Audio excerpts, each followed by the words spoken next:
Bouygues has decided to be a part of this trade show for a good reason. It's the first time that we've taken part of something like this. It's not necessarily something that we always do. It's a big CAC 40 company, and we're a part of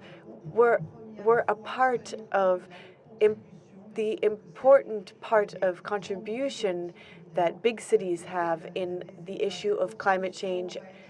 Governments do have a big role to play as well. So this conference aims to come up with some new solutions. Companies have a big part of that, and they are currently implementing things in practice in the field to try to remain within that 2-degree mark that we are all so well aware of. Now, Bouygues is no magician. There's no way that Bouygues is going to be able to come up with the magic solutions, but we can bring together the best possible practices, things that have worked in practice and that are part of Bouygues' savoir-faire, things that have proven to be effective. We're doing this through a close cooperation with our clients. We listen to our clients. We always have been listening to our clients since the beginning of these workshops. We all really agree on to the fact that this is an urgent subject. But we have to be humble in our approach. That's going to be one of the keys. We're going to have to stop any type of an arrogant approach. So we'll need to work together in concert. This is going to be of crucial importance. Why? To protect the environment, but to protect mankind as well. Bouygues is building. Bouygues is renovating. But Bouygues is always looking to serve the people that have to live and work in those buildings. So today we are going to be looking at eco-neighbourhoods. We looked at the city of Nice and Nantes, Lyon, Issy-les-Moulineaux, Grenoble, for example.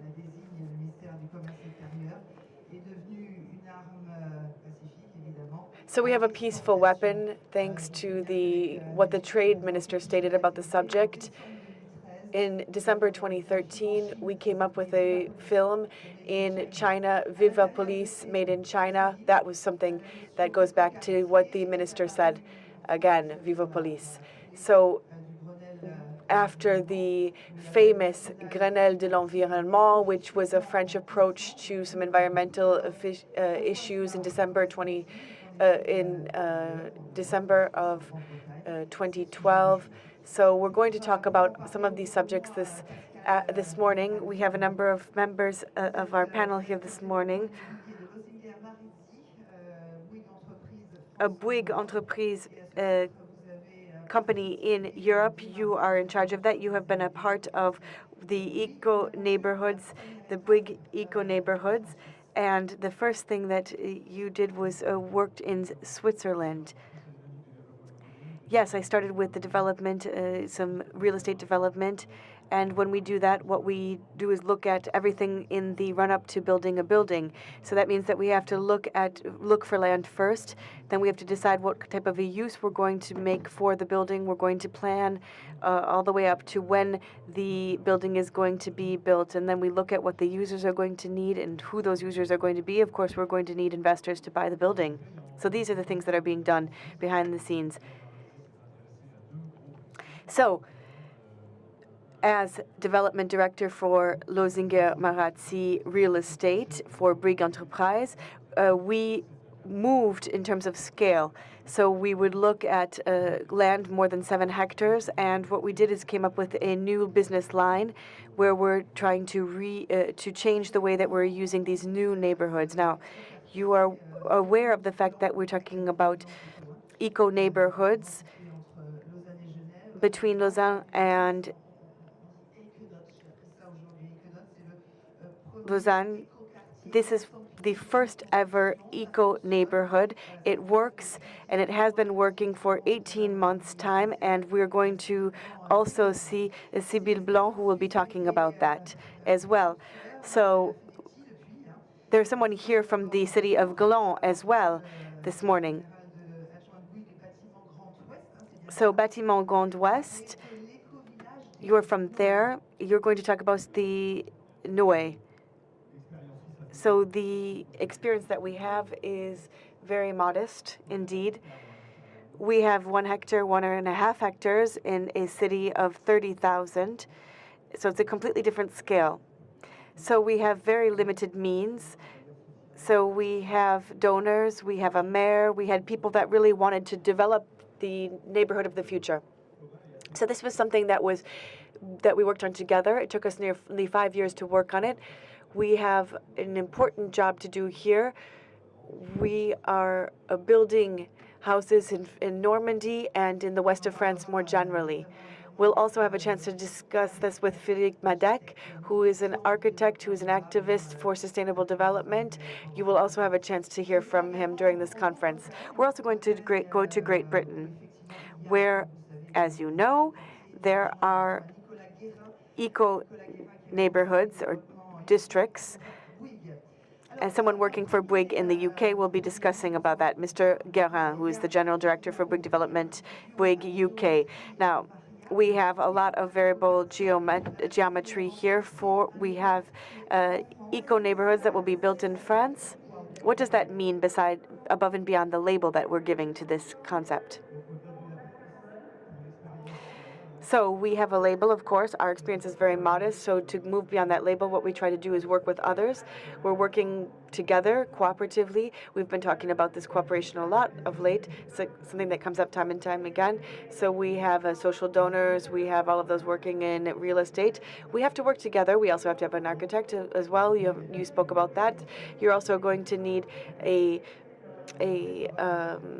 company that is going to be doing the study work behind the scenes. You're going to have to work about the urban planning aspects, the technical aspects, all of the energy aspects, insulation, water management, the economic aspects, because you have to remember that we're going to aim for sustainable development, but we cannot forget that we do not have infinite resources, so we have to be able to stay within the budget. All of this takes a lot of time, 5 years specifically, before we break ground.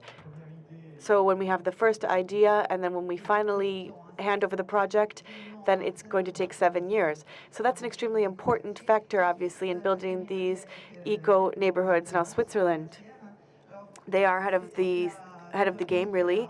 Country that really has a good reputation, that is known for being clean without any major issues, a rich country too. So what about the vision that we have of Switzerland, of a sustainable neighborhood? What do we think about that? Does it live up to all of these expectations? Well, clean and rich and all of that, well, I can't really tell you the opposite, but I would maybe just point out one thing, put a caveat on that. There is a label that has been in place now for about 20 years in Switzerland, MIRALLIE. Switzerland and the Confederation has put a part of its energy approach that demi-watt. The idea is that we're going to try to divide by 3 our consumption, which will mean that we'll be able to get too close to about 1 ton per person per year in terms of emissions. So the goal was to set a time frame for 2050. So we have some time still to meet these objectives under this label. But at Lozinger, what we decided to do was to really bet on the fact that we were going to try to assist in meeting this criteria. So we came up, in Zurich, we have a green city, and that's an eco-neighborhood. We set the criteria with the authorities, with a label that didn't exist up until that point. So we have this label for the green city. So this label is a specific neighborhood under that label that we created for this purpose. So the Swiss people are very much aware of the importance of ecological building. When we look at, for example, our company and what we have over 12 months, well, 80% of our buildings that have been ordered have been under the label, and they're 2nd or 3rd generation. So they are extremely demanding in terms of what they're expecting for their ecological criteria. Let's move across the English Channel now. What you're going to see is that for the UK, for the English, for example, there is a lot of concentration on environmental protection and social diversity, as well as the importance of men in all of this. And Nicolas Guérin, who is the developer for Bouygues in the UK, let's hear what he has to say about the subject. L'Angleterre est un marché qui est beaucoup plus axé sur la personne, sur les gens, que sur finalement la technologie. Donc on va davantage mettre l'accent sur la manière dont on peut vivre ensemble, sur les communautés, plutôt que sur la technologie. Ils mettent le commerce ou des éléments de communautaire comme axe central pour faire du développement durable. Donc ça, c'est la première des choses. Deuxième chose, c'est qu'on engage énormément de discussions avec les communautés locales, les voisins, la ville, pour faire que les gens vivent ensemble, donc des gens qui viennent d'horizons très différents, qui n'ont pas les mêmes moyens. Donc on a une intégration sociale qui est beaucoup plus importante et qui favorise justement le développement durable sur le long terme. On est sur une attitude qui est beaucoup plus axée vers, comme je le disais encore, vers la personne, vers la promotion d'une vie en communauté, plutôt que uniquement axée sur la partie écologique du quartier. La partie écologique du quartier est plutôt une conséquence, est un des éléments, mais ce n'est pas fondamental dans la stratégie anglaise. Based on that and that alone. Non, ça, on a compris. So I think we have followed his main point of view. Okay, any reactions to what we just heard from Nicolas Guérin? People are obviously playing a more central role in the UK. Isn't that the case in France or in Switzerland? How is that different? Isn't it obvious? Well, it is obvious, but I think that in France we're getting there as well. The French, of course, want quality buildings, but more and more we're interested in what's happening after a building has been developed and delivered. You know, we're also more and more interested in how people live together, in the experience, expectations. So it's not just about construction and delivering the building. We're interested in understanding how people feel in the building, how they interact in around the building, and we're going to talk about the eco-neighbourhood example in a moment. Tell us a little bit about diversity in Switzerland. Is this important for the Swiss as well? Oh yes, yes, absolutely. I think when we talk to decision makers, yes, what we hear is that they want social diversity in neighborhoods. It's even becoming part of the legislation. All real estate groups today have to offer, what we call public housing. Okay, so the eco-neighborhoods are not ghettos for people who can afford it. No, Iconaut is a great example. I think these are neighborhoods, eco-neighborhoods, where we have a nice social mix. We have 1/3 of cooperative housing. We have rental units. We have units or homes that are for sale. And we're also trying to have a lot of mixity between generations. We try to have a nice balance between families, between singles, younger, older people. The number one thing we're looking for, however, is quote unquote customer satisfaction, and that's not something you get if you build ghettos. You know, people don't like ghettos. Right. Well, we will be going to Iconaut in a moment. How did the Iconaut journey start? The city of Gland has 10,000 people. Correct. Right between Lausanne and Geneva, facing the lake and the Jura mountains, at the foot of the mountains. And the city has grown very significantly, but this is hampered by one real problem: housing.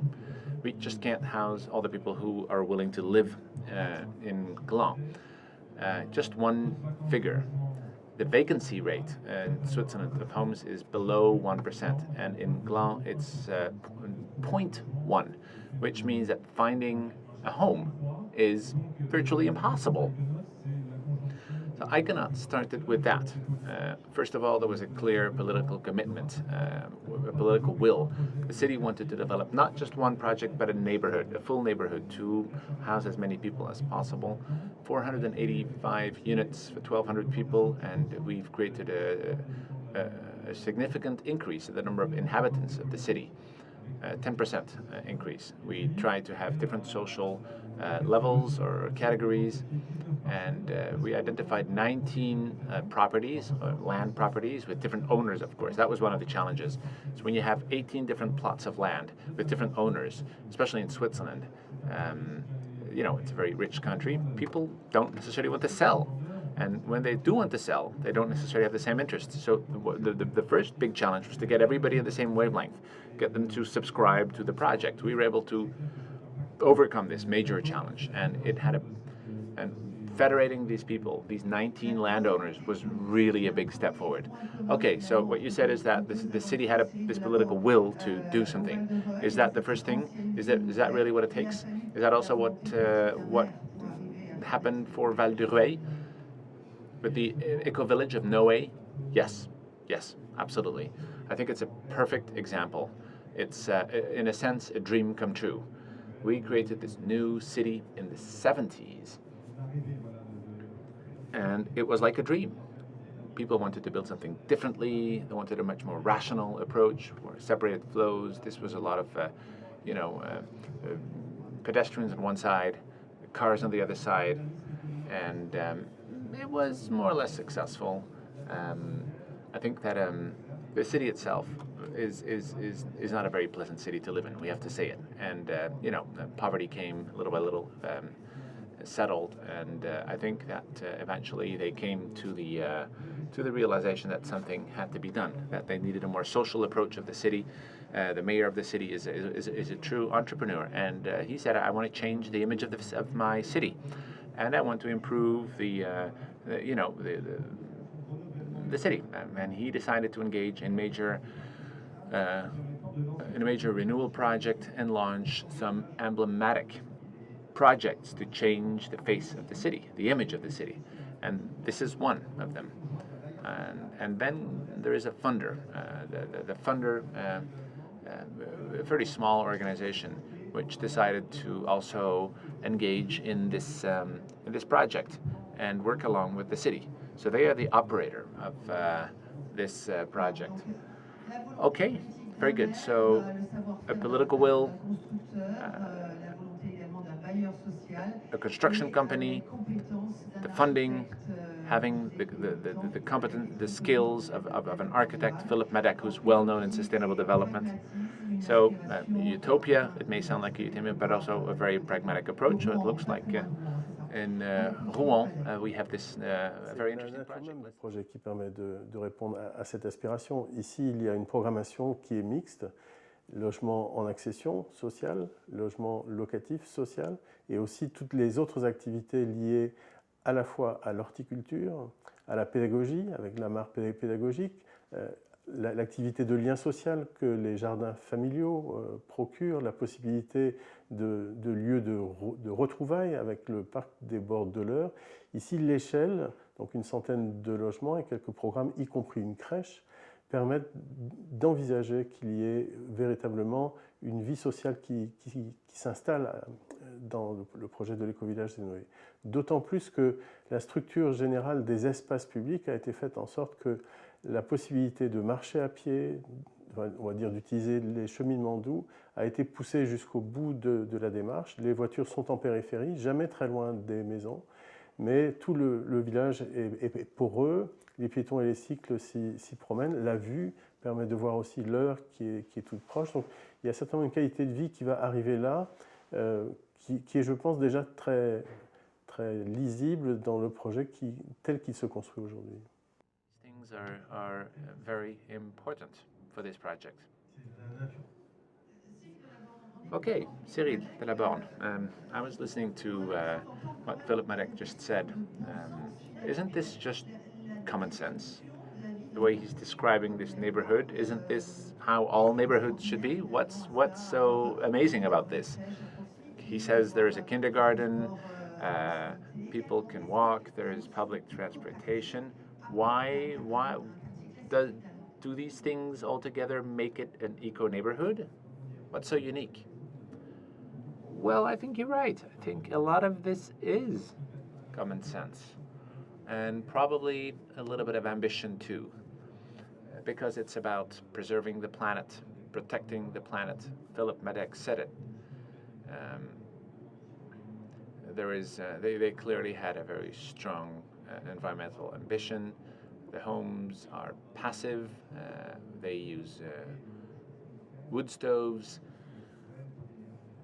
no fossil fuels. We've invested a lot in the landscaping, as he said, right by the river, the River. We hesitated a little bit because some of the land there is floodable land. So water is there, nature is there. We've really played with the landscape, with the surrounding landscape. We've tried to be very pragmatic.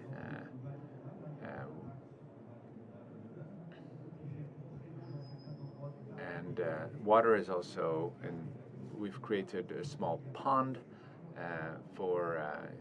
that will be used for educational purposes. So it's all this is brand new, but it very much respects the environment. Would you say that a lot of it is experimental and pedagogical for people living there, and as well as for the people who design it? Is it like an experimental lab? That's what it is, and I think we've learned a great deal. Retourne, si vous le voulez bien, du côté. Okay, let's get back to London. Kennington. Kennington is the English eco-district made by Bouygues. Kennington, c'est un borough qui est à l'est de Londres, sur lequel on développe actuellement plus de 1000 logements, beaucoup de commerces, un cinéma, des hôtels, une résidence étudiante. Donc l'idée, c'est vraiment de recréer un quartier de ville. Alors, créer ce quartier de ville, comme on l'a fait, on a travaillé énormément avec la commune de Newham. On a travaillé aussi avec la communauté, de telle manière à s'assurer que le projet s'intègre parfaitement, que les réponses qu'on donne en termes urbanistiques, finalement conviennent à la population locale, conviennent à la ville. Donc il y a eu un travail d'engagement, un travail de concertation avec l'ensemble des intervenants qui a été absolument colossal. Ça a été complètement détruit pendant la guerre, reconstruit à la va-vite comme beaucoup d'opérations à Londres ou en France d'ailleurs, et finalement on s'est retrouvé avec une poche de logements sociaux absolument incroyable.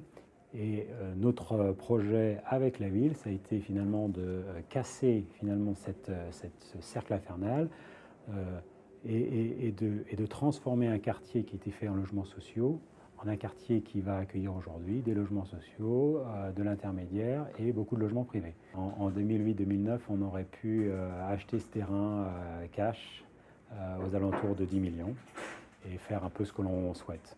À la différence de cela, on s'est mis d'accord avec la ville de Newham pour avoir ce partenariat et qui fait qu'aujourd'hui, la valeur du terrain et ce qu'ils récolteront à long terme de ce terrain est largement supérieur à 25 ou 30 millions. Donc on voit bien que c'est un partenariat gagnant-gagnant. So it's truly a win-win deal. So what do you think about this? The fact we have a long-term partnership, we have a long-term deal here. It's not just about short-term profits and speculation. Is that something that defines eco-districts in Europe? Well, if you compare this to other projects, you know, eco-neighborhoods can take a long time. Right now, we are starting to pour the first concrete for the Green City, but the first contacts were made 10 years ago. So it's been a long journey. It's been a very long journey, which means you need, to have a lot of perseverance.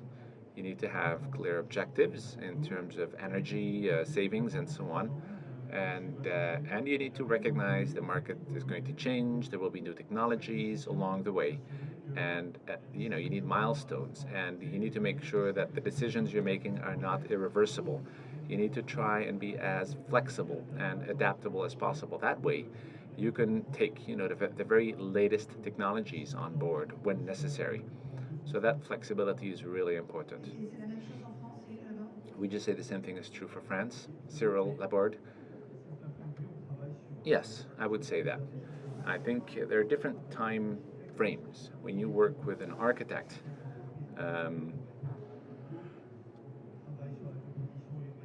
you have to work on the urban composition of a project. It can be 50 years, 100 years sometimes.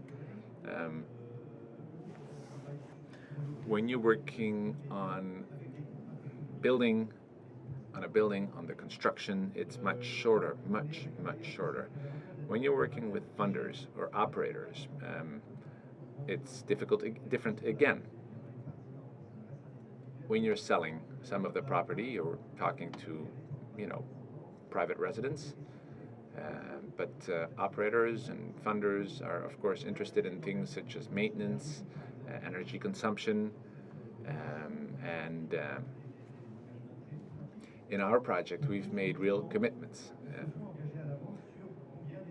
So for the next 8 years, we know how much energy the building will consume. The amounts are very small. The insulation is very good, and so I would say there are different time scales, now, tomorrow, and 50 years from now. And what could happen? What happens if, for some reason, you miss your target? You're unable to stick to your promises. I think it depends on the framework you're in.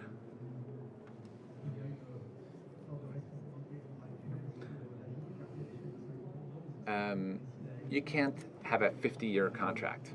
That's impossible. I think everyone's goodwill is important and everyone's commitment. Are you simply saying that you take people for their word?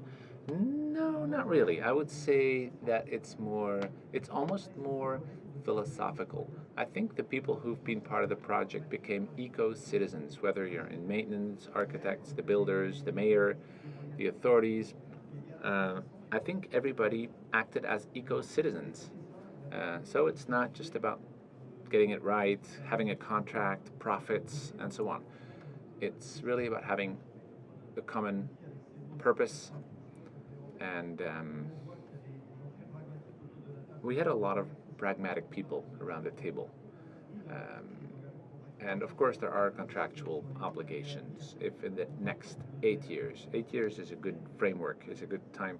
There will be sanctions if the contract if we miss the contract, and if we consume more energy, there will be compensations. But I think we've also done, great work when it comes to the technical solutions that are available, that are used. Okay, so I think that's interesting is that everything can be verified. It's legally binding. This is certainly something that will be discussed during the Conference of Parties later in this year. Let's go to Econaut. We have a special envoy. Her name is Sibylle Blanc-Segovia. She went to Econaut. She actually talked to some of the local residents, people who've been living there for 18 months now. Let's see what they have to say. Nous voici dans le quartier Econaut qui prend vie grâce à l'arrivée de ses habitants. Pour rappel, ce sont 1200 personnes environ qui s'y sont installées, soit 10% de la commune de Gland. Alors comment ces gens vivent-ils ici? Comment apprécient-ils leur quartier? On va directement leur poser la question. Bonjour. Bonjour. Depuis quand vous habitez à Econaut? Ça fait un peu plus d'une année maintenant. Et pourquoi vous avez emménagé ici? On cherchait un bien dans la région. Et puis l'idée nous a bien plu, l'idée d'un écoquartier. L'aspect financier aussi, parce qu'effectivement ça nous fait faire des économies d'énergie et les prix étaient assez attractifs, donc on a foncé dessus. Est-ce qu'il y a quelque chose que vous trouvez particulièrement spécial dans ce quartier? C'était l'idée d'avoir tout à proximité et de ne pas avoir besoin de prendre la voiture. On a vendu une de nos 2 voitures et d'avoir la pharmacie, la coop, la crèche pour les enfants. Et la dimension écologique du quartier, c'est quelque chose d'important pour vous? Oui, parce que justement, il y a aussi les jardins. On peut trier nos déchets tout à proximité, ça nous facilite la vie, puis ça donne plus envie de le faire. Et puis la mobilité douce aussi, prendre les vélos. Qu'est-ce qu'il y a de spécial pour vous ici à Econot? C'est le développement de la convivialité entre habitants. Je crois que c'est un très bon thème pour un quartier. Parce que d'habitude, dans les autres quartiers, les gens ils se touchent bonjour ou comme ça. Et là, on sent que les gens ont envie de communiquer. Pourquoi vous vous êtes installé ici? C'est essentiellement l'aspect justement écologique. Justement, on vient de visiter la chaufferie qui est très intéressante, très bien mise en place avec l'aspect du bois qui est brûlé pour chauffer un peu tout ça. C'est tout cet aspect-là du quartier qui nous a séduit. Une chose que vous aimeriez relever? Le fait qu'on puisse être amené à rencontrer différentes personnes, de différentes cultures, différents âges aussi. Est-ce qu'il y a un coup de cœur que vous avez par rapport à l'éco-quartier que représente Econot pour vous? Les bâtiments qui ont quand même une belle allure et puis les petits jardins qui sont à disposition des habitants. Qu'est-ce qu'il y a de particulièrement précieux pour vous ici? C'est alors très familial, extrêmement familial. C'est aussi très facile d'accès. Nous sommes une famille avec 2 enfants et nous n'avons pas de voiture. Et on s'en sort. Pour travailler, donc on est à 10 minutes de la gare à pied. On a énormément de possibilités de balades. Le coin est magnifique. Puis la dimension écologique, éco-quartier, ça vous touche? Énormément. Au départ, on n'était pas à ce point écolo. Et maintenant, on s'est aperçu qu'on a acheté une tondeuse sans moteur. Ça marche très bien. C'est vraiment un site extraordinaire pour les familles.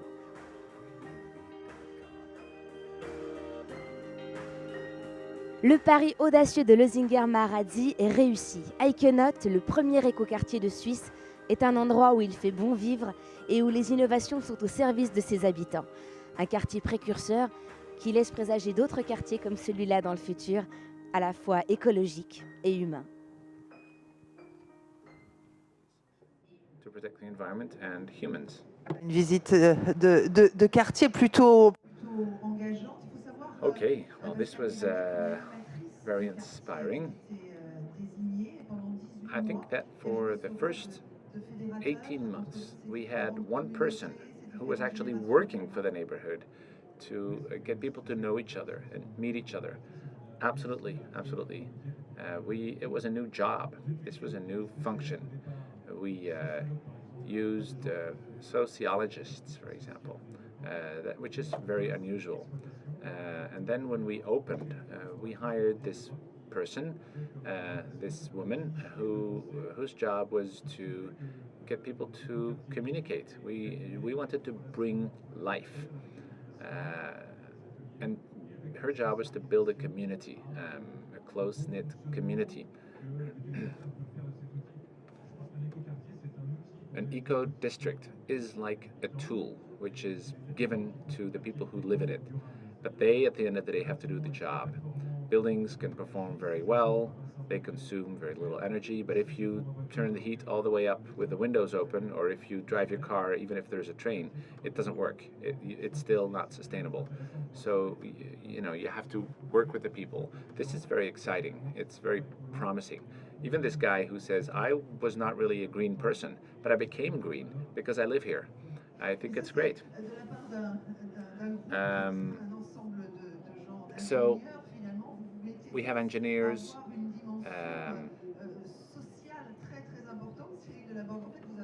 but beyond the technical things, there are a lot of things you've done that are not so technical, right? Well, I think we are engineers. I'm not prepared to give that up, but I think, as I said before, we were able to do this together with other stakeholders, other players, urbanists, the local authorities, and my impression is that people really enjoyed the process. it's been very inspiring. And not just the younger generations, everyone really that I've seen has taken a very active role in creating this neighborhood. And people are happy to be involved with something like this. I think they're also on a quest for the meaning. Philip Madec talks about that, about creating something meaningful. Earlier on, we talked about how important it is to get different partners together and how important it is to communicate. Philip Madec, let's listen to what he has to say. C'est un vrai travail collaboratif, il n'y a aucun doute sur cela. La relation entretenue par le bailleur social avec la municipalité, qui est déjà une relation riche et intelligente, puis avec l'entreprise, et aussi avec l'ensemble des partenaires de la maîtrise d'œuvre, puisqu'on a une maîtrise d'œuvre très large, avec des écologues, avec des gens pour les fluides, avec un paysagiste. L'ensemble du groupe de conception ici a vraiment été cohérent. Et le fait qu'il y ait dans ce groupe une association qui fait de la réinsertion sociale par l'horticulture bio apporte une dimension inédite à laquelle on a été très attaché et qui sert évidemment, enfin ce n'était pas évident au début, ça l'est devenu petit à petit, qui sert à la qualité humaine du projet. Human aspect to this, but again, it's very much a collaborative project. So it looks like this. It's almost the perfect place. It seems to work so well. It seems to be perfect. Is that really how it was? I mean, at some point there must be disagreements, right? Well, no, I wouldn't say things were always perfect, but I think that we share the same purposes. It's only when you share the same objectives that things can work successfully. It's convergence, you know. I think all stakeholders wanted this to happen and to be a success. So even when you don't always agree, you can come to a consensus quite easily. There are economic considerations as well. 80% was social housing, 20% was for sale, and that's very much in line with the income of the people living in Val de Rouet. So the company that manages the buildings had to create its own business model. We've done a great deal of work in landscaping as well.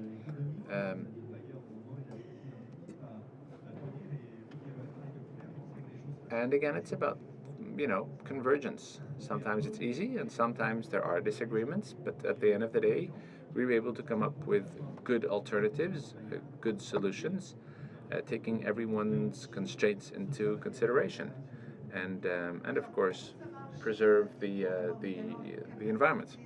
Je vais reprendre ce micro. I would like to take this microphone because I think it works a little bit better. So of course we have to adapt. We need an ability to adapt and to just really delve into the market. So the Bouygues UK had Mr. Guérin loves what he does. He's very proud of what he's doing, and the French twist or the Bouygues touch that he is bringing. Chez Bouygues, on a une dimension très publique dans notre façon de discuter les gens, d'appréhender les problèmes. Et je pense qu'on comprend très bien le secteur public. Et c'est ce qui s'est passé dès le départ avec la ville de Newham. On a réussi finalement à trouver un modus vivendi et un modus operandi très rapidement sur des principes généraux qui sont le partenariat. Et finalement, c'est ça qui a surtout plu à Newham, à London Newham, puisqu'on a réussi véritablement à créer cet esprit de confiance avec eux. On essaye de faire vivre les quartiers ensemble, de faire vivre les gens ensemble, dans le quartier, ça c'est fondamental. Donc vraiment axé sur la communauté locale, sur l'intégration des populations, l'intégration des usages, ça c'est fondamental. Et je pense qu'on est moins axé sur les aspects technologiques. La France est un pays d'ingénieurs. Ici, on est peut-être un pays de boutiquiers, mais finalement, je pense que ça permet quand même d'avoir des régénérations qui sont moins, qui sont plus humaines d'une certaine manière, moins stériles, si je puis m'exprimer ainsi. So something that's not sterile. I hope that that expresses my idea. So what do you think about Mr. Guérin's statement? Can you support that for your markets, for example, in Switzerland, just by way of illustration? I think absolutely you have to find the right balance between innovation and technology. Technology that has to be brought to our users, of course, and the well-being of our users. Innovation is important, it is needed, but we have to integrate that into the entire project and the feedback that we might get through studies. We're not just coming up with studies where we're pounding the pavement. No, we actually go into very specific studies to get to the heart of the subject, to see what works and what doesn't work, so that we can better understand how we can develop an eco-district in the future. Moreover, we put all these tools to the disposal of the users. You can see that on our stand. And one of the first eco-districts, we had some major successes. There are some elements that were used, others that were used less. So we're going to look at that, use that as our raw material for what we're going to do in the future, to better target our efforts and to better get to what the technological needs and expectations of our users are. So you have the utility, you have the profitability.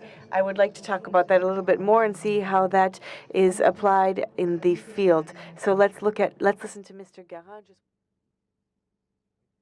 Just a technological aspect. It's something that that means that we have to be able to live together in this eco-district for a long period of time.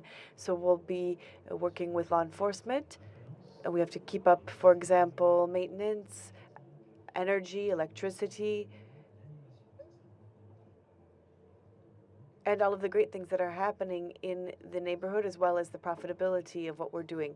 So sustainability and profitability have to go hand in hand. So there are a number of things that we're looking at when we're renovating a neighborhood. First of all, we try to define what type of local businesses that we want to have available and how we're going to organize them into the urban plan of our project. We won't just look at the local business as the consequence. We do not want there to be empty storefronts, for example. On the contrary, we are going to focus our development around the local business to make it a hub. We don't want to just have the commerce for the sake of being commerce or a commodity. We're trying to create a lively neighborhood, a place where people want to live. So we're trying to establish a downtown, and that's what we're aiming at. It's an art, really, that was established in England. They were able to create this buzz in their neighborhood, something that comes down to the fact that there are the pubs, and the pub is a big part of the British life. They're not necessarily going to eat at home. They might go out to eat. So that's an important aspect of the project. We need to create that life in the neighborhood over the long term. And in doing so, we're going to increase the value for sale and for rental property, which is going to mean that we're going to increase the land value 50% with the city. The city will pick up 50% of all of the added value that has been created through the project. So placemaking. Will we do that in Noé or, for example, in the other eco-districts that we spoke of? Could you perhaps translate this idea for me? Placemaking. Placemaking is this ability to create a life within a square or a district that will then create business in turn, and that will mean that ecological aspects are going to be able to be blended into the economical as sustainable aspects. I think that's the translation. He cut me off a little off guard with that. Could we go back to the slide, perhaps, and that would help me to illustrate the point, I think, in my reply to your question. So here's our project. This is a neighborhood. They're not the offices, the businesses, so I can't really have this place-making aspect, this business aspect in my reply. I guess we have some organic produce sales outlets, but our goal really is to have a place where people can live, where the social life of the neighborhood flourishes around a common or association outlets. So there's going to be, for example, the daycare center, the vegetable garden. That's where we're hoping to create life. So it's not businesses, it's not the local businesses. Or what can you tell me? Are there local businesses that are here? Well, the city already existed, so we don't have to revamp that. It already was there. We're not trying to create this business aspect, but at the same time, we're trying to develop other types of business aspects to this. So we are actually trying to become a part of the urban fabric as it already existed. And we're working on that. We're transforming the site, but at the same time, we're recreating and becoming a part of something that already existed. We just want to make sure that we're respecting the environment. We have to play with the land, with the water, and to make it a part of the overarching project for the land. So we're trying to bring in all of these concepts, and at the same time, we have to focus on our economic constraints that we have. Could we perhaps go back to this slide, one of the first slides that I showed you? The very first, if you don't mind. With the architect, what we did is we worked on the economic constraints that we had. We had to factor those in, so we were looking for simple housing, simple architectural designs. In fact, the housing is relatively simple, and there we were trying to be economical in our approach. So what we can see looks good, but also it's affordable. The first building, for it to be thermally viable, it has to be insulated, and that will have an economic impact. So we worked with the architect hand in hand on this very aspect to make it economical, and then we invested, of course. It was the contractor that was the funder of the project that was able to really make this happen. But we wanted, obviously, to make something sustainable and also lovely to live in. As of the 27th of October, in partnership with Bouygues, you will be able to see a document on the sustainable cities. I have just been told that we need to wrap up.